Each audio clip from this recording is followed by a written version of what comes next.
గారు, రాజు గారు, నరేంద్ర గారు, సాంసరావు గారు మాట్లాడటం జరిగింది అధ్యక్ష.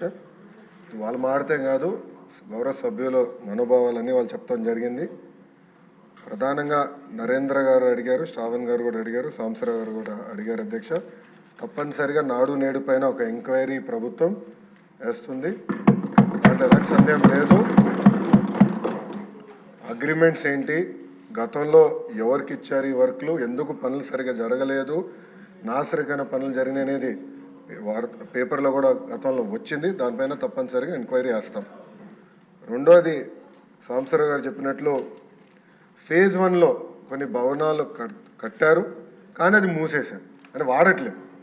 ఏకంగా స్కూల్స్నే మూసేసే పరిస్థితికి వచ్చారు. తెలుగుదేశం, జనసేన, భారతీయ జనతా పార్టీ విధానం ఒకటి. ప్రభుత్వ పాఠశాలల్ని మేము బలోపేతం చేస్తాం.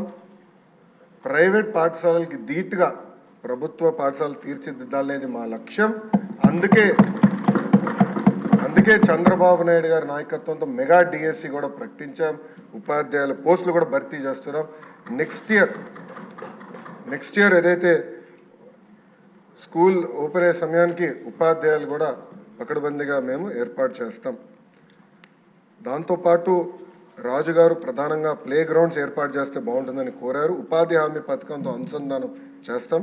పవనంతో నేను చర్చిస్తాను. ఆయనతో పాటు మన స్పోర్ట్స్ మినిస్టర్తో కూడా ఆల్రెడీ డిస్కషన్ చేశాను. ఇంటర్ స్కూల్ కాంపిటీషన్ ఎట్లా పెట్టాలి, ఇంటర్ డిస్ట్రిక్ట్ కాంపిటీషన్స్ ఎట్లా ఏర్పాటు చేయాలి, కేవలం స్పోర్ట్సే కాదు ఆర్ట్స్ అండ్ క్రాఫ్ట్స్ని ఎట్లా ప్రోత్సహించాలి అని దానిపైన మేము కూడా డిస్కస్ చేస్తున్నాం. సాంసర్ గారు అన్నట్లు ఉపాధ్యాయుల్ని కూడా పెద్ద ఎత్తున హెరాస్మెంట్ జరిగింది.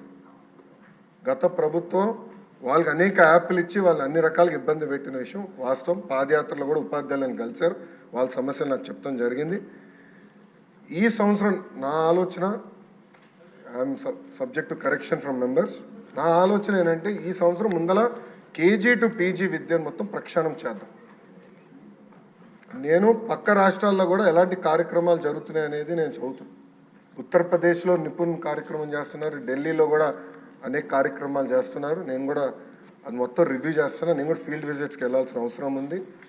ఒక పక్కన విద్యార్థుల కోసం మనం డబ్బులు ఖర్చు పెడుతున్నాం, మిడ్ డే మీల్స్ కార్యక్రమాలు ఇస్తున్నాం, ఇన్ఫ్రాస్ట్రక్చర్ ఇంప్రూవ్ చేస్తున్నాం, కానీ లెర్నింగ్ అవుట్కమ్స్ ఏంటి? ఎందుకంటే మంగళగిరిలో కూడా నేను ఉపాధ్యాయులను కలిసినప్పుడు వాళ్ళు అదే అడిగారు, 6వ తరగతి వరకు మీరు ఏం నేర్పించకుండా మాకు తోయేసి మంచి మార్కులు రావాలంటే ఎట్లా వస్తాయి? సో లెర్నింగ్ అవుట్కమ్స్ ఎట్లా మెజర్ చేయాలి అని దానిపైన కూడా మేము చర్చిస్తున్నాం. కేజీ టు పీజీ నేను పాదయాత్రలు కూడా చెప్పాను, కరికులంని బలోపేతం చేయాలి, రీవర్క్ చేయాల్సిన అవసరం ఉంది. అది చేసే ముందర పక్క రాష్ట్రాల్లో ఏం జరుగుతుందో కూడా నేను చూస్తున్నాను అధ్యక్ష. దానివల్ల వాళ్ళకి వచ్చిన అవుట్కమ్స్ ఏంటి అనేది మేము చదువుతున్నాం. ఆ మొత్తం రోడ్ మ్యాప్ ప్రిపేర్ చేసి సంఘాలతో కూడా మేము చర్చించి అందరు బయ్యన్ అయిన తర్వాత ఆ రోడ్ మ్యాప్ ప్రజల ముందర పెట్టాలనేది నా లక్ష్యం. దాని తర్వాత ప్రజల దగ్గర నుంచి కూడా అభిప్రాయ సేకరణ చేసిన తర్వాత ఆ కార్యక్రమాన్ని మేము అమలు చేసి నెక్స్ట్ అకాడమిక్ ఇయర్కి తీసుకొస్తాం.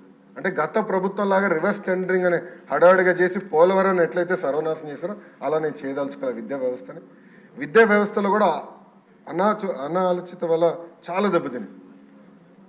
సిబిఎస్ఈ కరికులం అన్నారు, కొన్ని స్కూల్స్ ఏమో CBSE curriculum with CBSE examination అన్నారు, మళ్ళీ మధ్యలో ఐబీ అన్నారు, తర్వాత టోఫెల్ అన్నారు, డిక్షనరీ అన్నారు.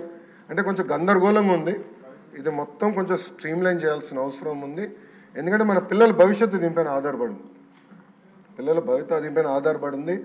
సో సిస్టమేటిక్గా చేయాల్సిన అవసరం ఉంది. తొందరపాటు నిర్ణయాలు కాకుండా సిస్టమేటిక్గా చేయాలనేది నా ఆలోచన అధ్యక్ష. 2019 నుంచి 24 అని మీరు చూస్తే 2019లో అంటే ఆనాడు తెలుగుదేశం ప్రభుత్వం హయాంలో 38,98,000 మంది విద్యార్థులు ఉంటారు.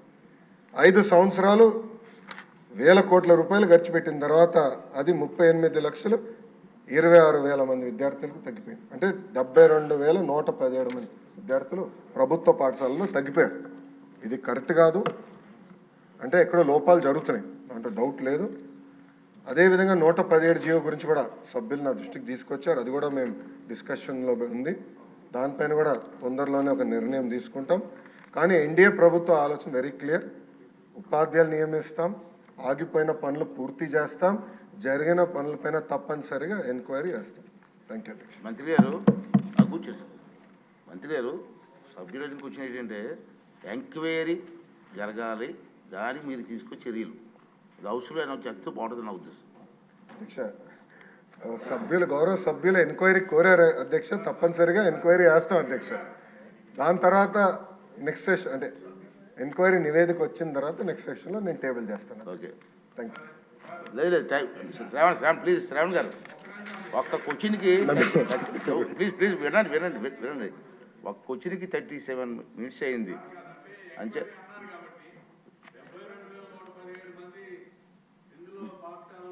తగ్గారు విద్యార్థులు తగ్గండి.